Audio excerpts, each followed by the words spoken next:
Hello everyone, welcome back to equipoise classes. I am Surabhi and आज से हम start करेंगे इंडियन इकोनॉमी। और इंडियन इकोनॉमी में हम लोग मूव करेंगे topic by topic. Okay, so आज हमारा जो टॉपिक है हम बात करेंगे, हम पहुंचेंगे इंडिपेंडेंस के टाइम पे और देखेंगे जब हमारी कंट्री आज़ाद हो रही थी तो हमारी इकोनॉमी का कैसा हाल था, हमारी इकोनॉमी के जो सेक्टर्स थे उनका कैसा हाल था। तो ब्रॉडली अगर हम बात करें तो ब्रिटिशर्स ने हम लोगों को 200 ईयर्स रूल किया और 200 ईयर्स में उनका फोकस या एम क्या रहा? उनका एम ये नहीं रहा कि इंडियन इकोनॉमी की डेवलपमेंट हो, उनका मेन पर्पस यही था कि इंग्लैंड के जो इंटरेस्ट हैं उनको वो बेटर तरीके से सर्व कर पाए।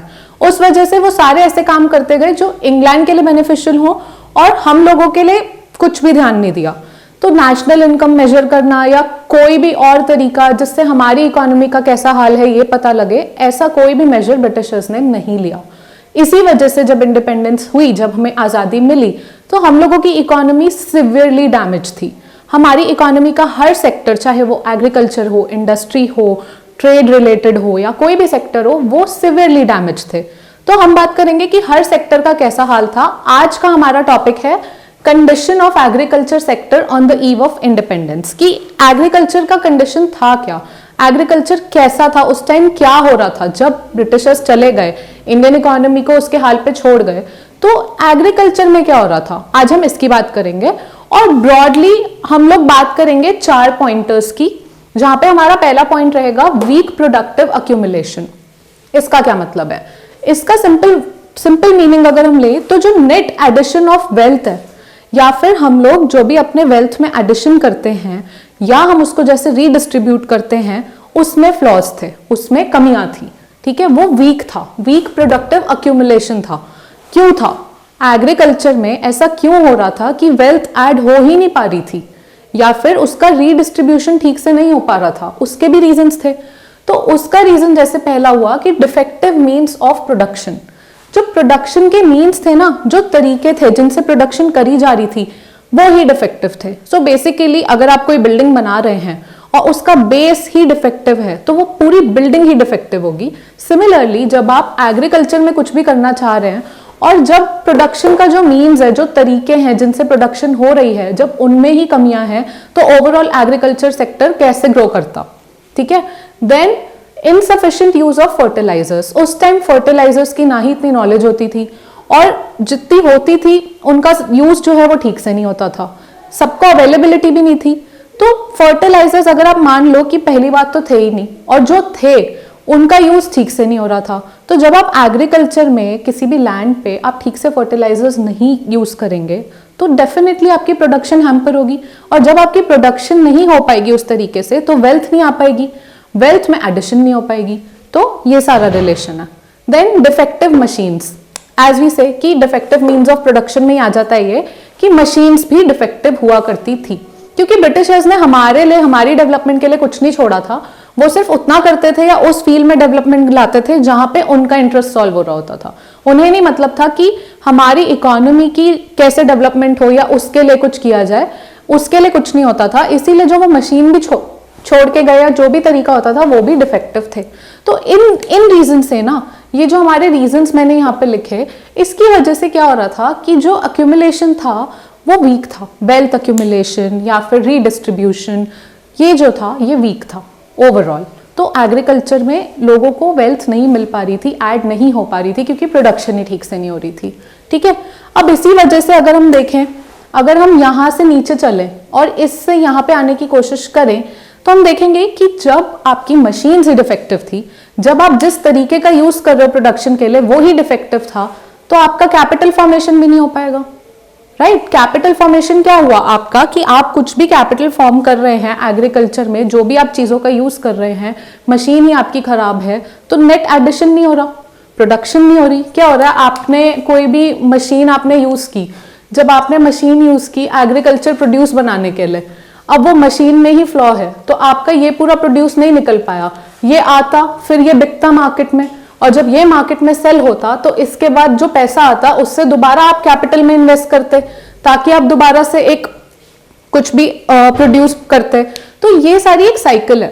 तो जब आपका साइकिल का स्टार्टिंग ही गलत है तो तो उस वजह से क्या हुआ, अक्यूमुलेशन नहीं हो पाई, और अक्यूमुलेशन ना होने की वजह से आपका सेल नहीं हुआ प्रोड्यूस, क्योंकि वो प्रोड्यूस उतना बना ही नहीं, और जब उसके आपको पैसे नहीं मिले रिटर्न में तो आपने और कैपिटल में इन्वेस्ट नहीं किया, तो पुअर कैपिटल फॉर्मेशन हुई।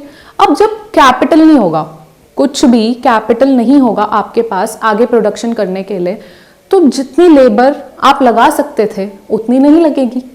ओके, आप कुछ भी प्रोड्यूस कर रहे हैं, आपकी प्रोडक्शन फर्म है, तो यहाँ पे क्या हो रहा है कि आप लोग कुछ भी प्रोड्यूस करने के लिए आपके पास अगर मशीन होती, एक मशीन होती, तो उस मशीन को यूज करने के लिए शायद आप 2 लेबर का यूज करते। अब आपको वो मशीन ही नहीं बन पाई, तो वो 2 लेबर भी एम्प्लॉय नहीं किया आपने। तो क्या हो रहा था कि एग्रीकल्चर में ना अनएम्प्लॉयमेंट थी। अनएम्प्लॉयमेंट मतलब कि जो लोग काम ढूंढ रहे हैं पर उन्हें काम मिल नहीं रहा, but at the same time under employment भी थी, कि जो लोग जिस स्किल को बिलोंग करते हैं उस स्किल का काम नहीं मिल रहा था उन्हें, राइट। तो अनएम्प्लॉयमेंट और अंडर एम्प्लॉयमेंट की कंडीशंस हो गई एग्रीकल्चर में, क्योंकि जब एक बेस ही नहीं है, जब आपका लैंड ही स्ट्रांग नहीं है, जब आपके पास उसमें मशीन नहीं है यूज करने के लिए, तो लेबर उसको कैसे यूज करेगी। तो लेबर भी नहीं आप हायर कर रहे क्योंकि आपके पास मशीन नहीं है एग्रीकल्चर में। तो इसकी वजह से क्या हो रहा था, अनएम्प्लॉयमेंट और अंडर एम्प्लॉयमेंट एग्रीकल्चर में उस टाइम चल रही थी, बहुत सिवियर चल रही थी। उसके बाद low level of production and productivity. यहां क्या हो रहा था, लो लेवल ऑफ प्रोडक्शन तो हमने समझ लिया कि क्यों हो रहा था, पहले 2 पॉइंट से ही हमें क्लियर है कि प्रोडक्शन नहीं हो पा रहा है उतना, क्योंकि प्रोडक्शन होता तो कैपिटल फॉर्मेशन भी होता, तो एम्प्लॉयमेंट भी होती, पूरी साइकिल है ये। तो ये साइकिल नहीं हो पा रही क्योंकि प्रोडक्शन का लेवल लो है, ये हमें समझ आता है। बट प्रोडक्टिविटी से हम क्या कहना चाहते हैं, प्रोडक्टिविटी यहाँ पे हम देखेंगे तो लैंड प्रोडक्टिविटी, लेबर प्रोडक्टिविटी, दोनों को हम सेपरेटली देखेंगे। तो लैंड प्रोडक्टिविटी में क्या आता है कि आपका टाइप ऑफ सॉइल, अगर आप कोई भी क्रॉप ग्रो कर रहे हैं और आपको उस टाइप का सॉइल नहीं मिलेगा तो आपकी वो क्रॉप प्रॉपरली ग्रो नहीं होगी, वो टाइम लेगी, फिर आपकी चीजों की कॉस्ट बढ़ेगी। ओके, सो यहां क्या हो रहा था, आपकी टाइप ऑफ सॉइल बताती है कि लैंड प्रोडक्टिव है या नहीं है। क्लाइमेट कंडीशन बताती है, अगर आपको किसी क्रॉप के लिए रेनफॉल नहीं चाहिए बट उस सीजन बहुत ज्यादा रेनफॉल हो गई तो आपकी क्रॉप्स डैमेज हो जाएंगी। तो आपकी प्रोडक्टिविटी डिपेंड करती है क्लाइमेटिक कंडीशंस पे भी। देन आपकी प्रोडक्टिविटी डिपेंड करती है लैंड की इरिगेशन फैसिलिटी पे, कि इरिगेशन फैसिलिटी अवेलेबल थी नहीं थी। जरूरी नहीं आप हर बार रेनफॉल पे डिपेंडेंट होंगे, आपको जरूर हो सकता है कि इरिगेशन की भी जरूरत है, बट उस लैंड में अवेलेबल नहीं है, तो आपकी क्रॉप फिर से वैसे नहीं ग्रो कर पाएगी जैसे आप चाहते हैं। तो लैंड प्रोडक्टिविटी इन फैक्टर्स पे डिपेंड करती थी। तो लैंड प्रोडक्टिविटी का अगर हम कोर में मीनिंग देखना चाहें तो क्या होगा, output per hectare of land. जितना लैंड है आपका उस हिसाब से वो कितना आउटपुट दे रहा है। हेक्टेयर एक यूनिट होती है, तो पर हेक्टेयर ऑफ लैंड में आपका कितना आउटपुट आ रहा है।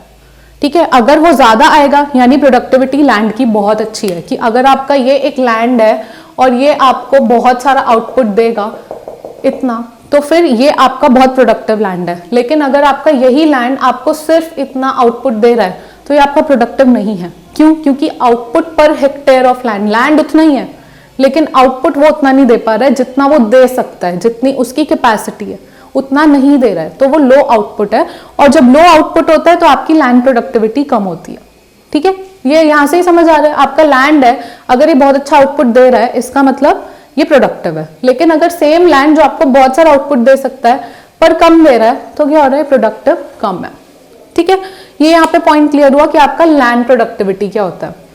अब आपकी लेबर प्रोडक्टिविटी क्या होती है। लेबर प्रोडक्टिविटी बेसिकली होती है आपका जैसे लिटरेसी रेट, कितना पढ़े लिखे हैं लोग, उससे बहुत डिपेंड करता है कि प्रोडक्टिविटी कैसी होगी।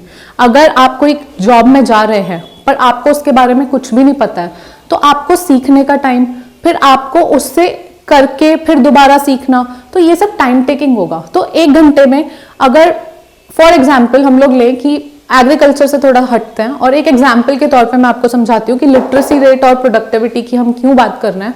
तो अगर आपको बहुत अच्छे ईमेल लिखने आते हैं, ठीक है, और आपकी जॉब रिक्वायरमेंट है कि आपको क्लाइंट्स को बहुत अच्छे मेल लिख के इनवाइट करना है किसी चीज के लिए, तो ये आपकी जॉब है। पर आपको मेल लिखना अगर आता है बहुत अच्छे से तो आप 1 घंटे में 10 मेल लिख देंगे। लेकिन अगर आपको नहीं आता तो आप सीखेंगे, मैं नहीं कह रही आप नहीं कर सकते, आप करेंगे, पर आप 2 मेल लिखेंगे। एट द सेम टाइम जिसको आता था जो लिटरेट था उस जॉब के बारे में, उसने 10 मेल लिख दिए 1 घंटे में, जबकि आप 1 घंटे में सिर्फ 2 मेल लिख पाए। ये डिसाइड करता है कि आपकी प्रोडक्टिविटी कम रह गई, और उसकी जिसने 10 मेल्स लिखे थे 1 आवर में, उसकी प्रोडक्टिविटी बहुत अच्छी थी। ओके, तो ये लिटरेसी रेट पे भी डिपेंड करता है। Then technical skills of cultivation, कि कल्टिवेशन के बारे में जो टेक्निकल स्किल्स होते हैं, जो टेक्नोलॉजी रिलेटेड चीजें होती हैं, आपको पता ही नहीं पता कि कैसे इरिगेशन फैसिलिटीज का यूज करना है, कैसे फर्टिलाइजर्स को यूज करना है। अगर आपको नहीं आता तो आपको सब दे भी दें, पर आप उसको उतना प्रोडक्टिवली नहीं यूज कर पाएंगे। ओके, तो पता होना बहुत जरूरी है चीजों के बारे में। लिटरेसी रेट, टेक्निकल स्किल्स, ये बहुत मैटर करते हैं। एवरेज इनकम हो गया आपका, ये भी प्रोडक्टिविटी बताती है। अगर आपको पता है कि आपको 2 घंटे में मेहनत बहुत ज्यादा करके भी उतना ही मिलना है जितना अगर आप 1 घंटे में ना मेहनत करें, तो फिर आप उतना प्रोडक्टिव नहीं रहेंगे। अगर आपके पास कोई इंसेंटिव है, अगर आपको कोई आपकी जॉब में कह रहा है, या आप एग्रीकल्चर में जाते हैं, आपकी फार्मिंग में जाते हैं, और आपको बोला जा रहा है, आपको पर आवर के बेसिस पे दिया जा रहा है कि आप 1 घंटे में जितना आउटपुट देंगे उस हिसाब से आपको पैसे मिलेंगे, तो आप कोशिश करेंगे आप उस 1 घंटे में बहुत ज्यादा आउटपुट दें, क्योंकि आपको पर आउटपुट पैसा मिल रहा है। लेकिन अगर आपको पर आवर पैसा मिलेगा कि 1 घंटे का आपका फिक्स है कि आपको इतना ही मिलना है, अगर मैं आपको यहाँ पे एग्जांपल दूं कि आपको आवर बेसिस पे मिलना है, और अगर आपको 1 घंटे में 200 रुपीज ही मिलना है, आउटपुट नहीं मैटर करता, तो फिर आप कहेंगे कि ठीक है, ज्यादा मेहनत क्यों करनी, जितना भी आउटपुट देंगे 200 रुपीज तो मिलना ही है। ओके, लेकिन अगर आपको कोई बोले कि आप आउटपुट जितना देंगे उस हिसाब से पैसे बढ़ते जाएंगे पर आउटपुट, कि अगर आप 10 चीजें देंगे बना के तो आपके पैसे 1000 हो जाएंगे, तो हाँ, आप कुछ भी करेंगे पर आप बहुत मेहनत करेंगे उस 1 घंटे में कि आप वो 10 चीजें बनाए और 1000 रुपए लें। ओके, सो ये डिसाइड करता है आपकी प्रोडक्टिविटी, आपकी इनकम लेवल डिसाइड करती है, इंसेंटिव डिसाइड करता है। तो यहां हमने बात की कि लैंड प्रोडक्टिविटी और लेबर प्रोडक्टिविटी होती क्या है। ठीक है, ये था समझाने के लिए कि क्या है। अब हम वापस चलते हैं इंडिपेंडेंस के टाइम पे, वापस से इमेजिनेशन में जाते हैं कि उस टाइम क्या हो रहा था एग्रीकल्चर में, और उस टाइम एग्रीकल्चर में ये लो लेवल क्यों थी प्रोडक्टिविटी की। ठीक है, तो वो इसीलिए थी, लैंड प्रोडक्टिविटी लो थी क्योंकि जो आउटपुट आ रहा था पर हेक्टेयर वो कम था। और लेबर प्रोडक्टिविटी क्यों लो थी? लेबर प्रोडक्टिविटी इसलिए लो थी क्योंकि फार्मर्स पुअर थे, फार्मर्स गरीब थे। पहली बात, उनको चीजें यूज करनी नहीं आती थी, लिटरेसी रेट उतना नहीं था, ये रीजन था। एक था अंडर नरिश्ड, उनको ना उतना खाना या उतना नरिशमेंट नहीं मिलते थे जितनी उनकी बॉडी को रिक्वायरमेंट थी। उस वजह से अगर वो काम करने जा भी रहे हैं तो वो उतना काम नहीं कर पाते थे, फिजिकल वर्क जितना उनको करना चाहिए, क्योंकि अंडर नरिशमेंट थी। देन आपका लो स्टैमिना कम था क्योंकि अंडर नरिश थे, तो स्टैमिना भी नहीं था उतना, तो जितनी बोरी उठा के वो 1 घंटे में रख सकते थे उतनी नहीं रख पा रहे थे। ठीक है, एंड देन आपका no incentive to work, incentive नहीं था उनके पास काम करने का। क्यों नहीं था? क्योंकि उस टाइम पे चीजें इतनी मिक्स थी, इतनी प्रॉब्लम्स थी, ब्रिटिशर्स गए थे, पता नहीं था इकोनॉमी का रिवाइवल कैसे होना है, चीजें स्कैटर्ड थी, और उसके रीजंस भी हम आगे जानेंगे नेक्स्ट वीडियो में कि क्यों इंसेंटिव नहीं थे या क्या प्रॉब्लम्स थी, बट उनके पास उस टाइम इंसेंटिव नहीं थे। राइट, देन हम आते हैं अपने लास्ट पॉइंट पे, which is sub division of land holding. क्या चल रहा था उस टाइम कि एक सब डिविजन क्या होता है आपका? Area of land which a person और फैमिली ओन्स। तो जो एरिया एक फैमिली या एक इंसान के पास होता था वो डिवाइडेड था, मतलब एक आपकी एक जगह है और आपका एक पार्ट लैंड का ये रहा, दूसरा पार्ट ये रहा, तीसरा पार्ट ये रहा। अब इतना दूर दूर है, बहुत स्कैटर्ड है, आप ही के लैंड है, लेकिन अब आपको ये भी मैनेज करना है, फिर आपको जाके ये भी मैनेज करना है, फिर आपको जाके ये भी मैनेज करना है। क्या हो रहा था इस सब डिविजन में? कॉस्ट ऑफ मैनेजमेंट इंक्रीज हो रही थी। राइट, आपका जो इकोनॉमिक एक्टिविटी था उसकी कॉस्ट इंक्रीज हो रही थी। तो फिर फार्मर को लगता था कि क्या मतलब, ठीक है, कभी कभी ये लैंड निग्लेक्ट हो गया, ये पार्ट, कभी ये निग्लेक्ट हो गया, यहाँ पे प्रॉपर प्रोडक्शन नहीं हुई, क्योंकि एक इंसान कितना मैनेज करेगा या एक फैमिली कितना मैनेज करेगी। तो ये प्रॉब्लम थी।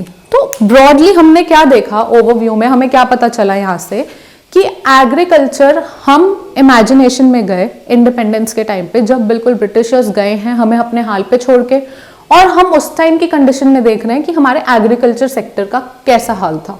तो हमने यही देखा कि प्रोडक्टिव अक्यूमुलेशन वीक थी, यानी जो नेट एडिशन टू वेल्थ है वो कम था, रीडिस्ट्रीब्यूशन नहीं था वेल्थ का, डिफेक्टिव मीन्स थे प्रोडक्शन के, मशीन्स प्रॉपर नहीं थी। ओके, देन हमने देखा उसी वजह से कैपिटल फॉर्मेशन नहीं था, क्योंकि कैपिटल फॉर्मेशन नहीं है तो हमें पता चला कि अनएम्प्लॉयमेंट और अंडर एम्प्लॉयमेंट बहुत थी, लोग ऐसे ही घूम रहे थे, उनके पास काम नहीं था। फिर हमने देखा कि प्रोडक्शन के लेवल तो लो थे ही, प्लस प्रोडक्टिविटी भी लो थी, कि जितने लोग ऑलरेडी काम कर रहे हैं वो भी उतना प्रोडक्टिव होकर आउटपुट नहीं दे पा रहे थे। एक तो होता है कि आपको लोग ही नहीं मिल रहे, अनएम्प्लॉयमेंट है कि लोगों को जॉब नहीं मिल रही। दूसरा, जितने लोग एम्प्लॉयड हैं वो भी प्रोडक्टिव नहीं थे, वो भी उतना आउटपुट नहीं दे रहे थे जितना वो दे सकते थे, तो ओवरऑल प्रोडक्शन लेवल कम थे, राइट। तो हमने समझा कि लैंड प्रोडक्टिविटी क्या होती है, लेबर प्रोडक्टिविटी क्या होती है, और कैसा हाल था उस टाइम कि फार्मर्स पुअर थे, उनके पास इंसेंटिव नहीं था काम करने का, अंडर नरिशमेंट थी, स्टैमिना नहीं था, आउटपुट पर हेक्टेयर लो था, ये सारी कंडीशंस थी। और हमने देखा sub division of land holding, जिसकी वजह से क्या होता था, लैंड होल्डिंग डिवाइडेड होती थी, बहुत पीसेस में डिस्ट्रीब्यूटेड होती थी, तो हमें कॉस्ट ऑफ मैनेजमेंट इंक्रीज हो जाता था। सो ये था एक broad overview, condition of agriculture sector on the eve of independence. Now in the next video will continue this part and we'll understand कि ये अभी हमने देखा ये कंडीशन थी, नेक्स्ट में हम देखेंगे क्यों थी, we'll find out the reasons कि ये हाल एग्रीकल्चर सेक्टर का क्यों था। So with this, I'll wrap up the video. If you like the content, do like, share and subscribe. It means a lot. And till the next time, take care. Bye-bye.